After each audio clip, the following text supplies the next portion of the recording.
Hello dear friends, welcome to the Vatsalyas. This is Aditya और मैं अपनी घटनाचक्र पूर्वावलोकन भारतीय इतिहास की सीरीज को आगे बढ़ाते हुए वैदिक काल का पार्ट 4 लेकर के आया हूं, जिसमें हम लोग कंप्लीट वैदिक काल का अध्ययन करेंगे। तो प्यारे मित्रों, यह इसका पार्ट 4 और लेक्चर नंबर 7 है। यदि आपने पुराने वीडियोस नहीं देखी है तो वीडियो के डिस्क्रिप्शन में जाकर प्लेलिस्ट फॉलो करके वीडियो देख सकते हैं। तो प्यारे मित्रों, टाइम को वेस्ट ना करते हुए मैं क्लास को आगे बढ़ाना चाहूँगा। तो आइए ले चलते हैं आपको आज के पहले प्रश्न की ओर और बेहतर तरीके से चीज़ों को समझते हुए आगे बढ़ाएंगे। जल्द से जल्द चीज़ें अच्छी होंगी। आइए चलते हैं। तो हम लोगों ने 60 क्वेश्चंस तक डिस्कस कर लिया था और आज हम लोग 61 नंबर क्वेश्चन से डिस्कस आगे बढ़ाएंगे और नियर अबाउट 97 क्वेश्चंस यहाँ पे हैं जिसे हमें डिस्कस करना, जो प्रीवियस ईयर में पूछे गए हैं विगत वर्षों में विभिन्न परीक्षाओं UPPSC, BPSC, UPSC, MPPSC, RPSC, JPSC and other state civil service examinations में, Chhattisgarh PCS and other UKPSC. ठीक है ना। तो आज 61 नंबर क्वेश्चन है। तो आइए चलते हैं क्वेश्चंस को देखते हैं क्या है क्वेश्चन। क्वेश्चन कह रहा है आयुर्वेद अर्थात जीवन का विज्ञान का उल्लेख सर्वप्रथम मिलता है।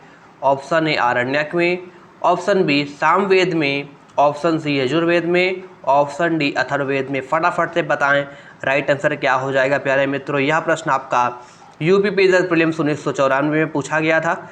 बताएं राइट आंसर क्या हो जाएगा। इसका राइट आंसर है ऑप्शन डी अथर्ववेद में। किसमें? अथर्ववेद में आयुर्वेद अर्थात जीवन का विज्ञान का उल्लेख किया गया है, याद रखिएगा। और आपको बता दें कि अथर्ववेद में सामान्य मनुष्यों के विचारों तथा अंधविश्वासों, किसको? विचारों और अंधविश्वासों का वितरण है। ठीक है ना, वितरण मिलता है और इसमें विविध विषयों पर यथा रोग निवारण, तंत्र मंत्र, जादू टोना, समन्वय, राजभक्ति, विवाह,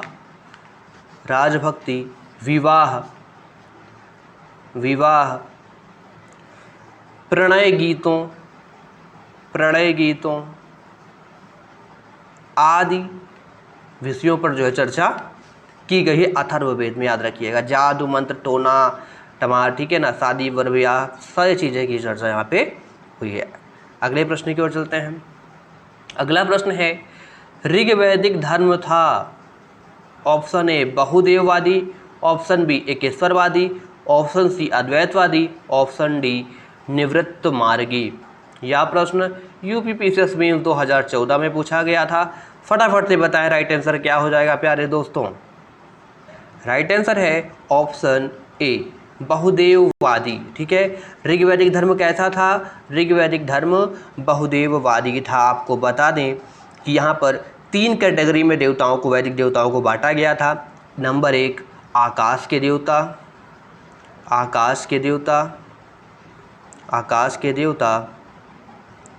ठीक है, आकाश के देवता को द्योस्थान देवता भी कहा जाता था। ठीक है, और दूसरा था आपका अंतरिक्ष के देवता और तीसरा पृथ्वी के देवता। ठीक है, तीसरा था पृथ्वी के देवता। देवताओं को 3 वर्गों में विभाजित किया गया था, 3 भागों में। एक आकाश के देवता, एक पृथ्वी के देवता और अंतरिक्ष के देवता। और आपको बता दें कि इन देवताओं की स्तुति में जिन देवता की स्तुति आर्य लोग करते थे उन्हीं को प्रमुख देवता मानते थे। ठीक है, जिस देवता की स्तुति ये लोग करते थे आर्य लोग, उन्हीं को प्रमुख देवता मान लेते थे। ठीक है, इसे एकेश्वरवादी भी कहा जाता है, एकैक्यवादी भी कहा जाता है। ठीक है, और आपको बता दें कि ऋग्वेद में इसके अलावा एक सतविप्रा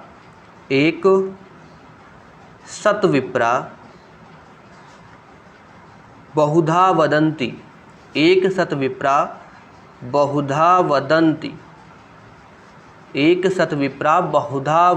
कह करके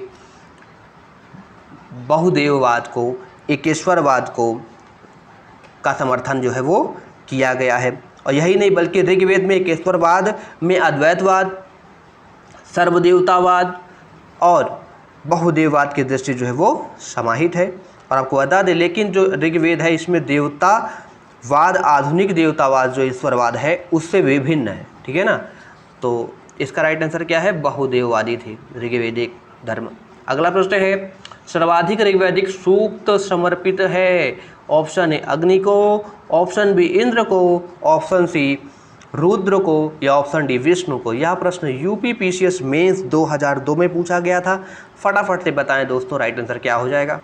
राइट आंसर इसका है ऑप्शन बी इंद्र को, ठीक है ना।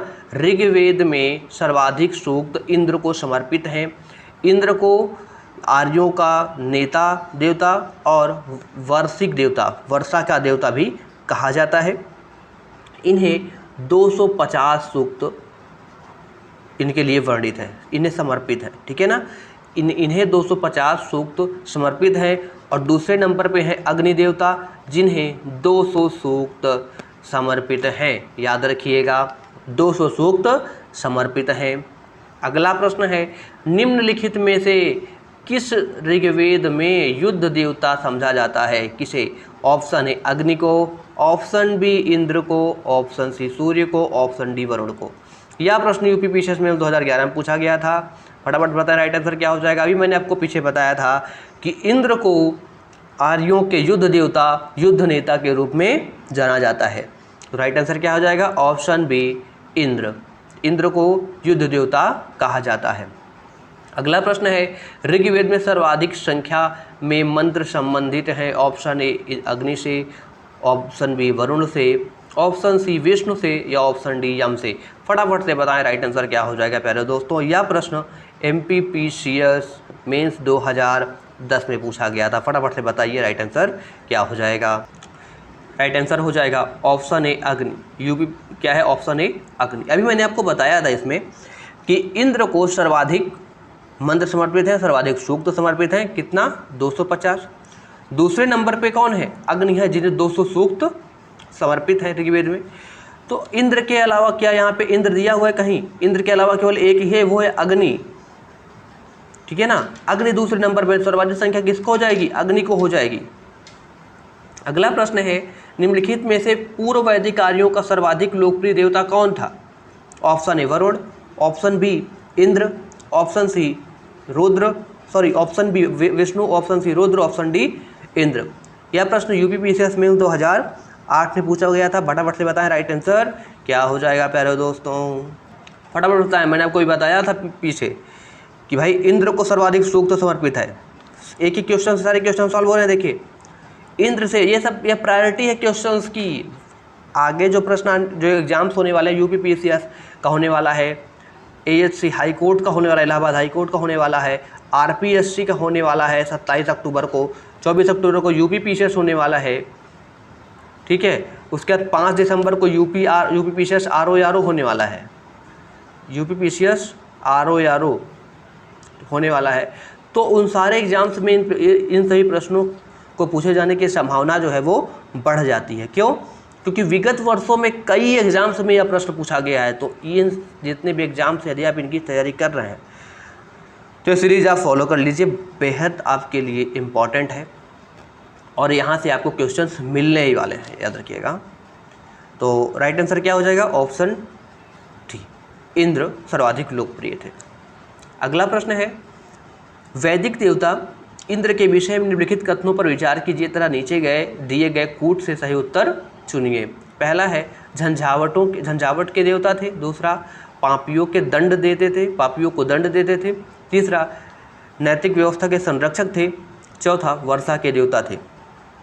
कूट दिया गया है ऑप्शन ए 1 और 2 सही, ऑप्शन बी 1 और 3 सही, ऑप्शन सी 2 और 4 सही, ऑप्शन डी 1 और 4 सही। फटाफट से बताएं राइट आंसर क्या हो जाएगा प्यारे दोस्तों। यह प्रश्न आपका यूपीपीसीएस मेंस 2017 में पूछा गया था। बताएं राइट आंसर क्या हो जाएगा। इसका राइट आंसर है आपका 1 और 4 सही, ऑप्शन डी आपका राइट आंसर हो जाएगा, याद रखिएगा। आपको बता दें कि जो नैतिक व्यवस्था के संरक्षक की बात करें यदि, तो नैतिक व्यवस्था के संरक्षक वरुण को कहा जाता है। ठीक है, किन्हें कहा जाता है? वरुण को कहा जाता है।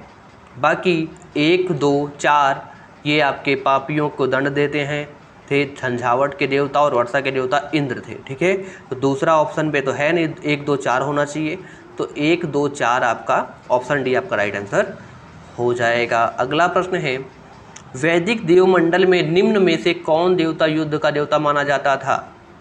बताइए। अब ये भी बताया आपको, यह उत्तराखंड पीएसएस प्रीलिम्स 2016 में पूछा गया था। देखिए वैदिक काल से जो प्रश्न रिपीटेड प्रश्न है विभिन्न परीक्षाओं में, क्या हो जाएगा राइट आंसर? इंद्र हो जाएगा, ऑप्शन बी।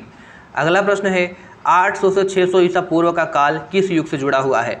ऑप्शन ए ब्राह्मण युग, ऑप्शन बी सूत्र युग, ऑप्शन डी रामायण युग, ऑप्शन डी महाभारत युग। यह प्रश्न 2002 यूपी पीसीएस प्रीलिम्स में पूछा गया था। फटाफट से बताइए राइट आंसर क्या हो जाएगा प्यारे दोस्तों। देखिए राइट आंसर इसका है ऑप्शन ए ब्राह्मण युग। ठीक है, 800 से 600 ईसा पूर्व का काल ब्राह्मण युग से संबंधित है। ठीक है, 7वीं या 6वीं सदी से पूर्व से लेकर 3री सदी तक सूत्र युग कहा जाता है, याद रखिएगा। अगला प्रश्न है, गायत्री मंत्र किस पुस्तक में मिलता है? Option A Upanishad, option B Bhagavad Gita, option C Rigveda, option D Yajurveda. यह प्रश्न बीपीएससी प्रीलिम्स 1994 में पूछा गया था, 39th बीपीएससी में। ठीक है ना, तो राइट आंसर क्या हो जाएगा फटाफट से बताएं। उसका राइट आंसर है ऑप्शन सी ऋग्वेद में। ठीक है, ऋग्वेद में गायत्री मंत्र का उल्लेख मिलता है। और आपको बता दें ऋग्वेद के रचनाकार स्वामी विश्वामित्र जी हैं। ठीक है, स्वामी विश्वामित्र हैं और यहाँ पे सविता यानी सूर्य देवता को समर्पित है यह वेद। ठीक है, और यह मंत्र ऋग्वेद में के 3य मंडल में, जो गायत्री मंत्र है ऋग्वेद के 3य मंडल में मिलता है, याद रखिएगा। ऋग्वेद के 3य मंडल में गायत्री मंत्र का उल्लेख है, याद रखिएगा बिल्कुल से। अगला प्रश्न है, गायत्री मंत्र के नाम से प्रसिद्ध मंत्र सर्वप्रथम किस ग्रंथ में मिलता है? देखिए फिर से प्रश्न पूछा गया 2013 यूपी विशेष प्रीलिम्स में, जो बीपीएससी में पूछा वही प्रीलिम्स से पूछ लिया, वही प्रश्न। ठीक है, तो प्रश्न यही हो गया। राइट आंसर क्या हो जाएगा बताइए। Option A Bhagavad Gita, option B Atharvaveda, option C Rigveda, option D Manusmriti है यह प्रश्न। ठीक है ना, राइट आंसर क्या हो जाएगा? वही ऑप्शन सी। ऑप्शन सी आपका राइट आंसर हो जाएगा, याद रखिएगा। ठीक है ना। अगला प्रश्न है, गायत्री मंत्र की रचना किसने की थी? Option A Vashishtha, option B Vishwamitra, option C Indra, option D Parikshit. UP PCS prelims Uttarakhand PCS prelims 2006 में पूछा गया। देख रहे हैं घूम घुमा के वहीं से प्रश्न आपको घूम घुमा पूछ रहा है, तो क्या हो जाएगा भाई? जिन्होंने ऋग्वेद की रचना की उन्होंने ही और गायत्री मंत्र की रचना की, तो विश्वामित्र राइट आंसर हो जाएगा।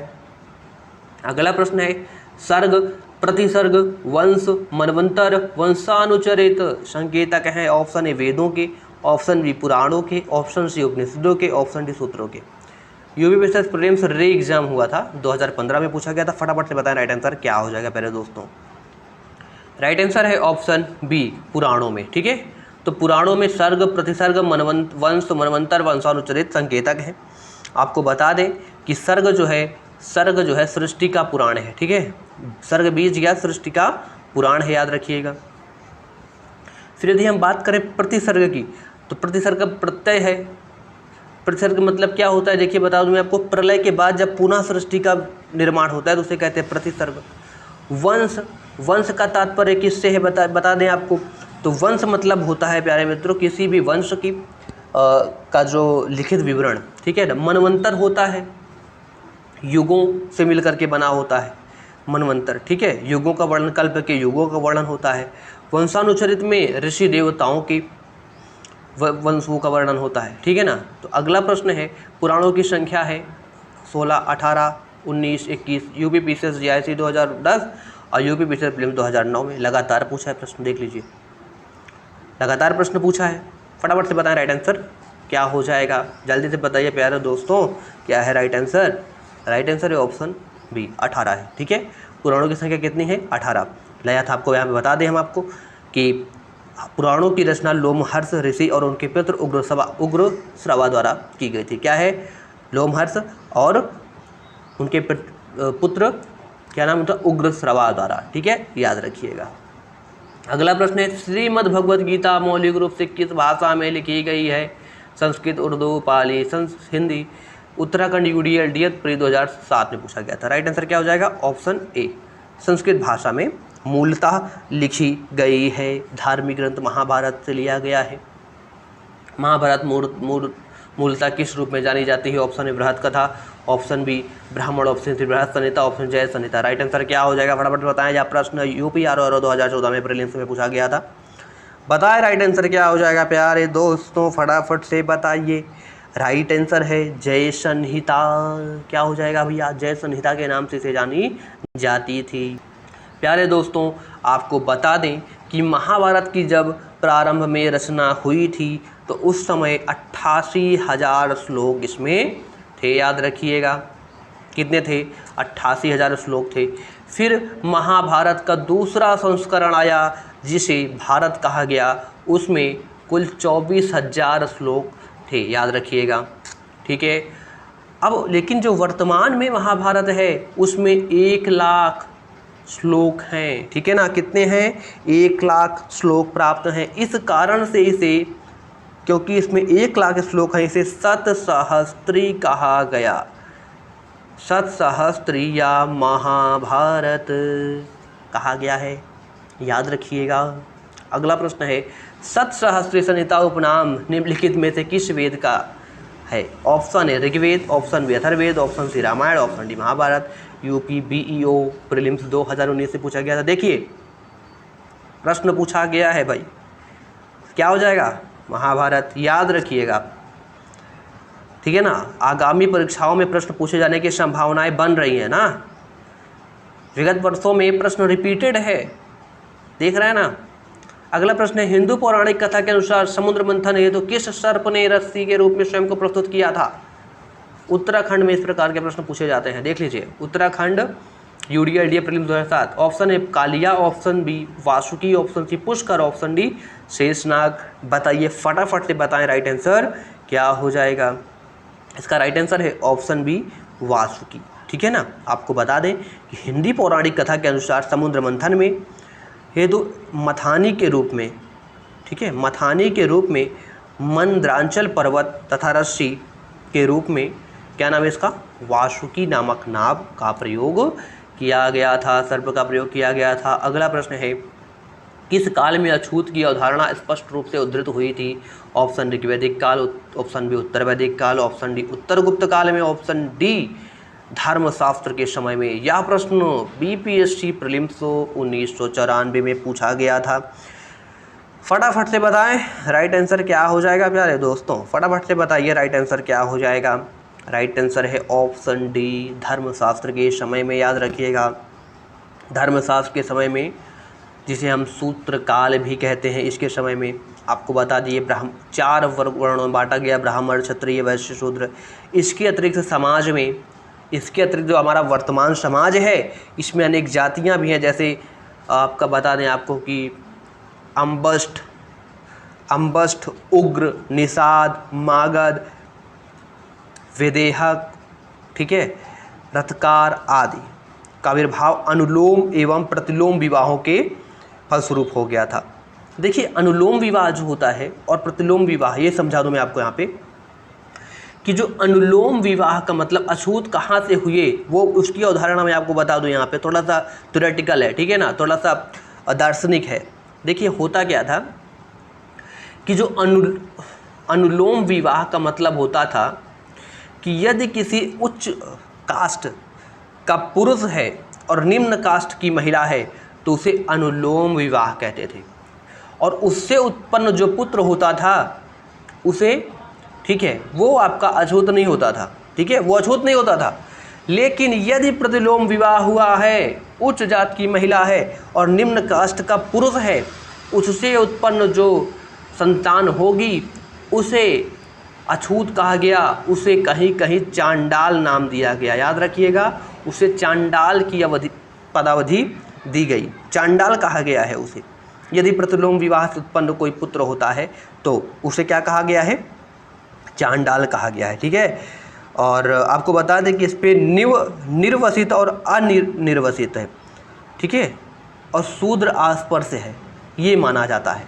तो समझ में आ गया। अनुलोम विवाह क्या था? अनुलोम विवाह से उत्पन्न अगर कोई बच्चा है, कोई संतान है, तो वो अछूत नहीं है, लेकिन प्रतिलोम विवाह से यदि कोई है तो उसे अछूत, उसे चंडाल की उपाधि दी गई थी।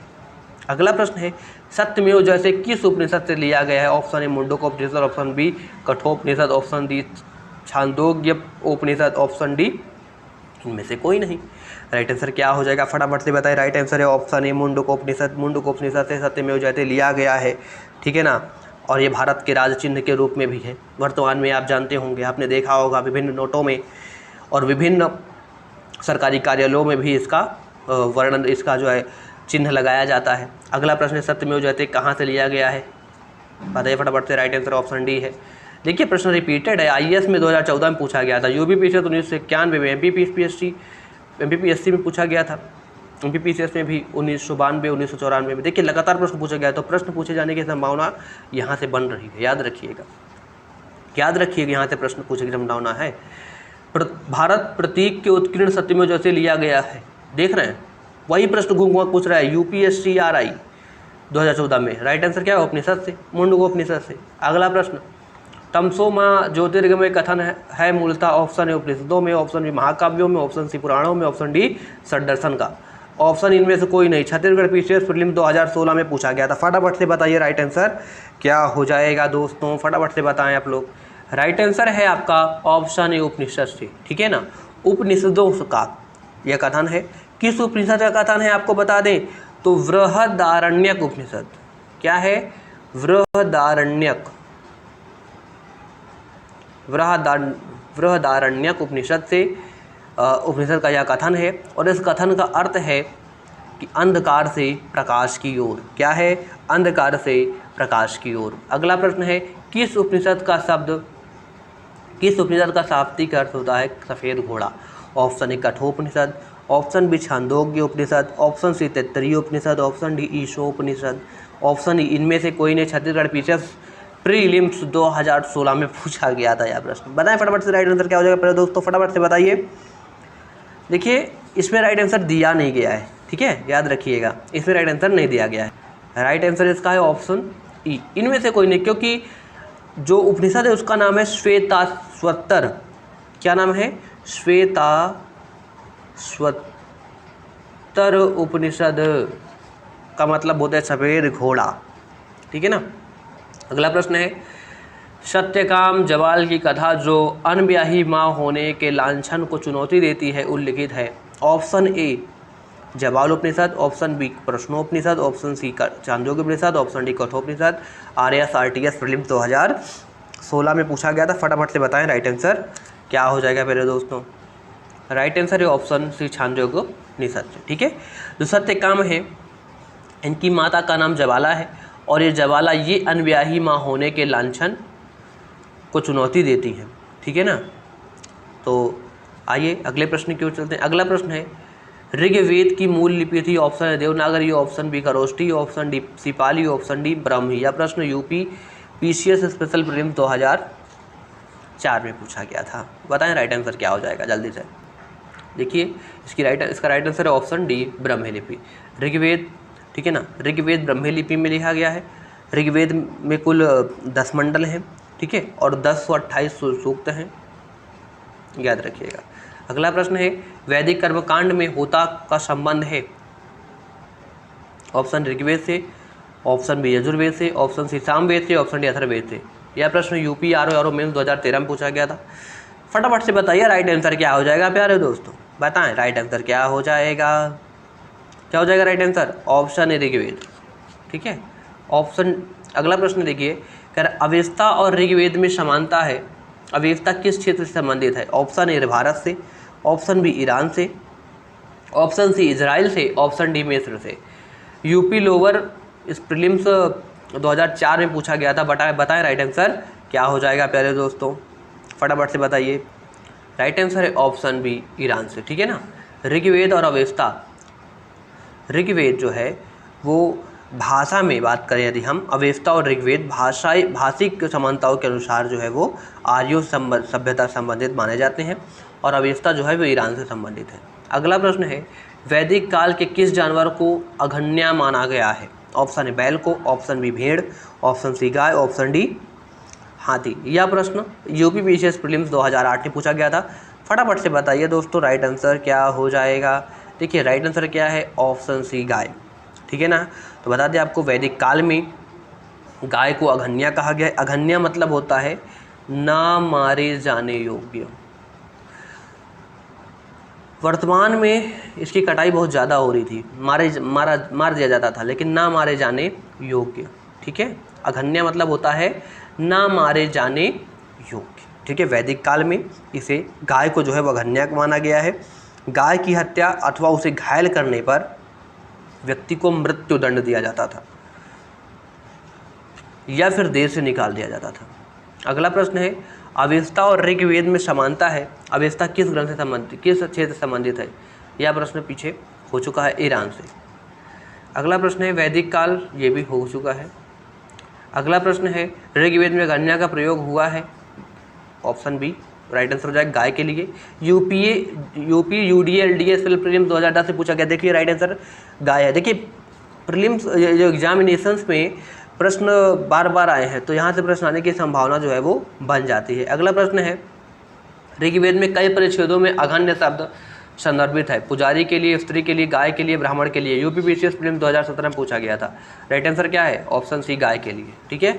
ऑप्शन सी गाय के लिए आपका राइट आंसर हो जाएगा। अगला प्रश्न कह रहा है कि ऋग्वेद कालीन आर्यों और सिंधु के क्षेत्रों की संस्कृति के बीच अंतर के संबंध में निम्नलिखित कथनों में से कौन सा से सही है?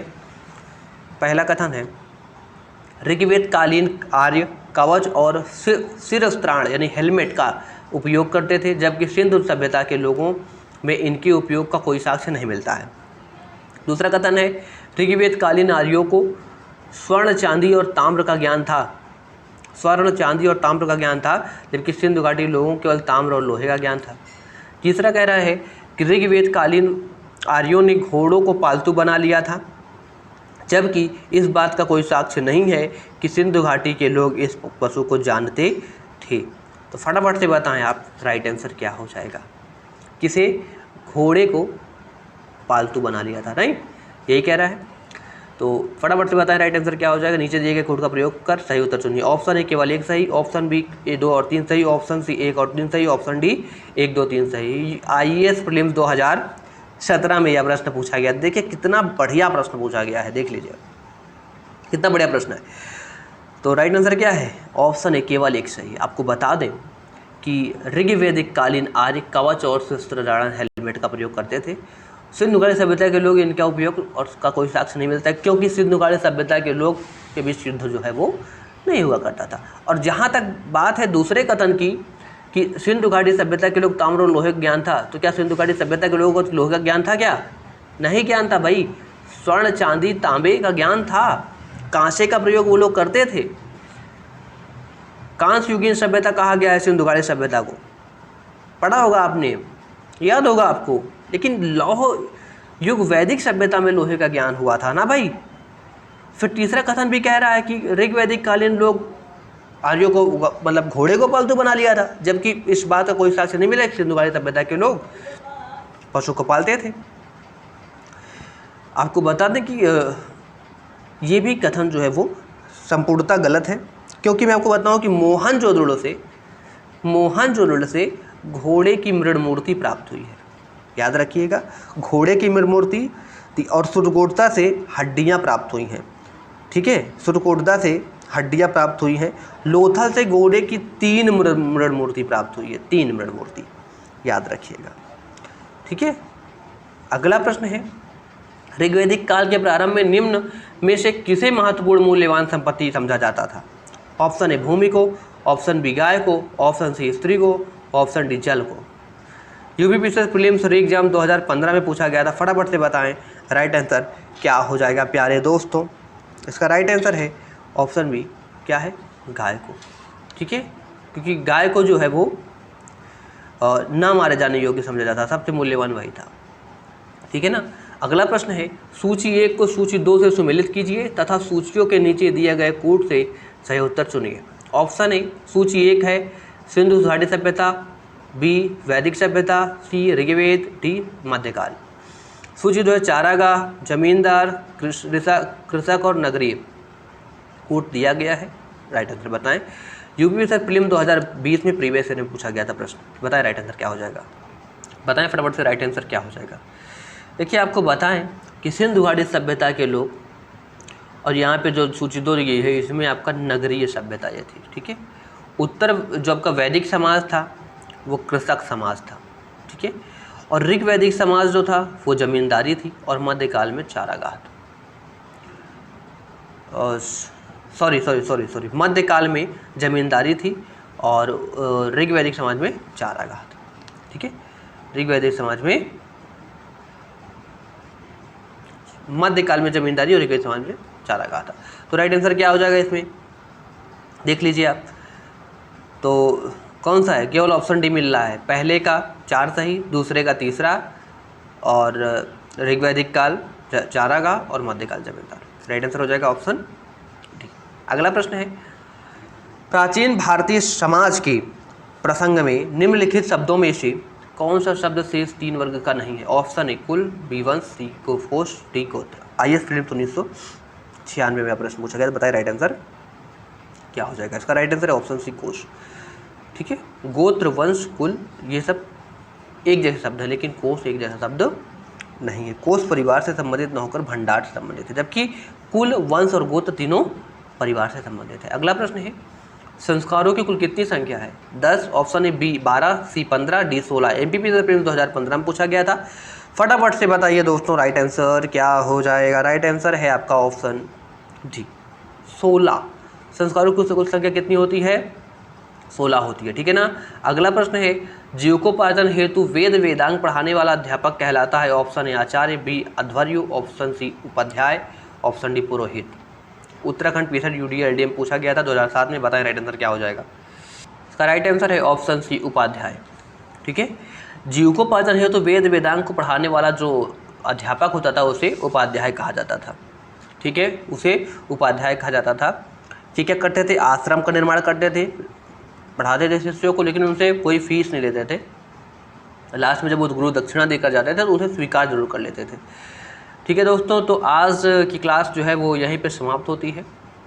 जल्द से जल्द हम लोग बौद्ध धर्म से रिलेटेड प्रश्न प्रीवियस ईयर में जो विगत वर्षों में विभिन्न स्टेट सिविल सर्विस एग्जामिनेशन और यूनियन पब्लिक सिविल सर्विसेज में पूछा गया है, यूनिवर्सिटी सर्विस कमीशन में, UPSC में जो पूछा गया है, IAS में जो पूछा गया है, उन सारे प्रश्नों का संकलन लेकर के आएंगे प्यारे मित्रों, जल्द से जल्द लेकर के आएंगे। तब तक के लिए आप लोग इस वीडियो को देखें, रिवाइज करें, मस्त रहें, खुश रहें, आनंद रहें, हंसते रहें, मुस्कुराते रहें। जल्द से जल्द वीडियो मिलते हैं। नमस्कार दोस्तों।